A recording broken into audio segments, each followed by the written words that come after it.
I wish Evan could talk like me, Ian lamented quietly, almost to himself, but still loud enough for us to hear. I wish he could talk to me when we're in here at night.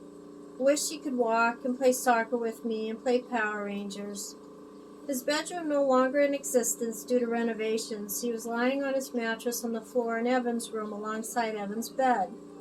Lying on his stomach, legs bent at the knee, and his feet up, Ian had his sweet little chin propped up on his fists. He looked so cute, the overhead light glinting off his red hair, his blue eyes looking off into space. I don't know what tugged at my heart more, the words he spoke or the wistful, sad way he spoke them. Me too, baby. Me too, was my equally quiet reply. With a little sigh, Ian pulled himself up and went off in search of a book to read to Evan and me. My 6-year-old was growing up in more ways than one. Wow. Taken from my book that came out in 2003. Hey, there's a smile. Yay, Hey, buddy. dude. So, Evan's about to become a big brother.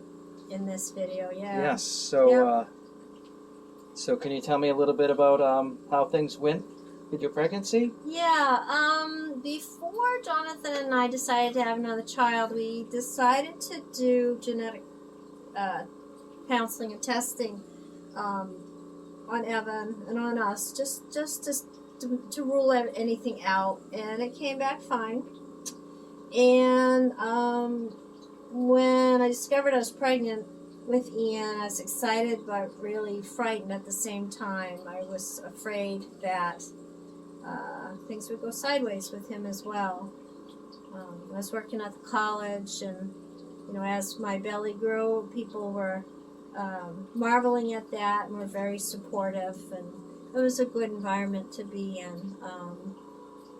Evan was home with his home health nurses, and it was a good time. It took me until about the 3rd month to really settle in and enjoy the process.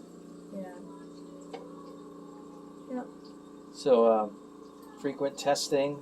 Oh yeah, my one of the things I decided right from the get-go was that I needed a different experience, and I needed to set the stage differently. So I went with a different doctor in a different hospital, and Dr. Geary, who unfortunately passed away about when he was almost 1 year old. He was wonderful. He was a local obstetrician, and I brought Evan in to meet him. So he met Evan. He knew who I was loving and taking care of at home. And he decided to do ultrasounds at 10 weeks. Can't remember now. I'd have to look it up. At like 10 weeks, 3 months, 6 months. And then at month 8 of my pregnancy, he ordered fetal non-stress tests. Every week I went into the hospital and had one done. We did those right up until Ian was born. At the 6-month ultrasound, we had a pretty significant scare. Ooh, kitty's in here, right? Meow.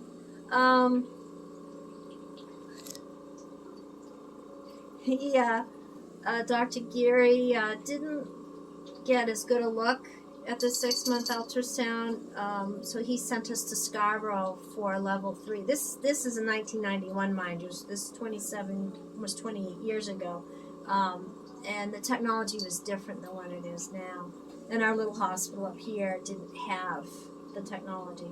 So, in a nutshell, we were afraid that the ventricles in Ian's brain weren't the right size, that something was wrong with him. And that was pretty traumatic. I got called on a Wednesday, and we didn't go down there until a Friday, so we had 2 days to sort of sweat it out and cry and process and prepare just in case things weren't going to be good.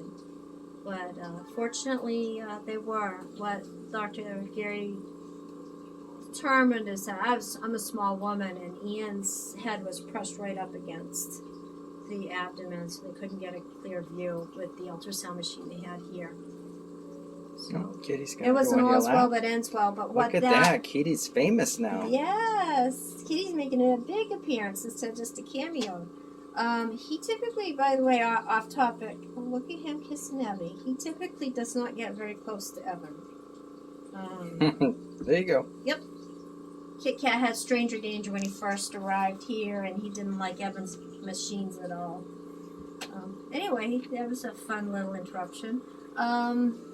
Welcome to life in the Klein house. It's the way it is here. Mom's always going off down different rabbit holes when she's talking. So everything went well. Everything went how well, did yes. The birth went okay? Or? Yeah, but one thing back to that scare. One thing that did was it made me extremely grateful. Extremely grateful that he was going to be okay and that he was a healthy baby. And then the labor was hard. I cannot deliver babies. I just cannot. And Dr. Gary and I had a deal. First sign of trouble, he was taking that baby, and he did. He held up his end of the bargain, and Ian was delivered by C-section. Under full moon. If folks watched our full moon in September video, That's funny. Ian was born on a full moon in May. On a Tuesday, he was born on a Tuesday, and they are each born on the 4th day of their month. That is really cool. Yeah. I like stuff like that. But do you want to see some photos? Yeah, let's look at the photos. Maybe Ian? While we're looking at them, can you Sure. tell us a few things, like what they represent and stuff? Oh, sure. Want to do the baby born, or? Yeah. Rabbit hole here, fixing something. So this is a... This is me with Ian when I finally got to hold that baby. That's awesome. I think the smile on my face tells it all. Same with Dad up in that corner, holding Yeah. E. What else? Ian with Evie. Huh. Evan holding his stuffed Ernie. Awesome. Yeah. A very tired Mumma. Yeah. Was getting some snuggle time. After I got a lap back again, because as my belly grew, Evan's lap space for sitting with Mom disappeared. Here's baby Ian being held up by Evie's day nurse so he can see Evan doing physical therapy with that Susan. is so cool. Isn't that cool? I put the boys together a lot when they were little. Evan in his side liar and Ian in his little bouncy chair right by him. Wow. They were buddies right from the get-go. Evan was just so thrilled to be a big brother. What else? Ian's getting a little older, as we can see here. And here's a picture of him. One for you, one for me. Ian started talking 2 and 3 word sentences before he was a year old. And I think part of that was because he had other adults in the house. Yeah. Yeah. Christmas time. I did Oh. my poor kids. I always did things to them at Christmas. I did a Christmas card photo shoot. And there's Ian as Rudolph and Evan as Santa. That's hilarious. But my very, very favorite, see if I can find it easily, my very favorite Christmas photo. Is it in this one or is it in this one? Here, over here, back over here. Was this one. Oh, the angels. Yep, my angels. When was this? I have to cheat and look. I'm getting where I can't remember. This was 98. Right. So, Ian was 4 and Evan was 8 years old. Yep. Right from the beginning, Ian was very curious about Evan. As a little guy, when he was just learning to talk, Evie, he wanted to see Evan first thing when he'd get up in the morning or get up from a nap. He had to see where Evan was and what Evan was doing. And then, as he got a little older and went from baby to toddler, he ended up, his entire childhood, he had to go on doctor's appointments. And Evan always had a lot of them, so Ian would be joining us. And I remember one in particular. Ian was 2, maybe, almost 3, probably closer to 3. Yeah, 3. Evan was at Dr. John's office. He had been sick, and we had gone back for a check, a post-sickness check. And Evan's laying on the exam table, and their pediatrician, Dr. John, had a stethoscope in his ears and was about to listen to Evan's lungs. And Ian is like on the floor playing. He's watching. He gets up, goes over, and climbs up on the chair that's at the end of the exam table and is standing there, little hands on hips, saying, "What are you doing to my brother?" It's so funny. And Dr. John was startled, but, being a pediatrician, he was very tuned into kids. He said, "Well, I'm going to give a listen to your brother. Is that okay with you?" And Ian looked at Ev. He looked at Dr. John, looked over at me, and I nodded. He said, "Okay." He hopped back down and went back to playing with the toys that were in the room. That's it, too. That protectiveness started right when he was a little guy, and it All the way to as an adult. When Ian was home this fall, and Evan was having a very bad time. He was sick. The seizures were brutal. It's like, "Mom, what can we do? How can we help him? What can I do to help him?" And when Evan was in the hospital last April, Ian's like, "What can I do? I feel helpless being this far away." He lives out in the southwest in Arizona.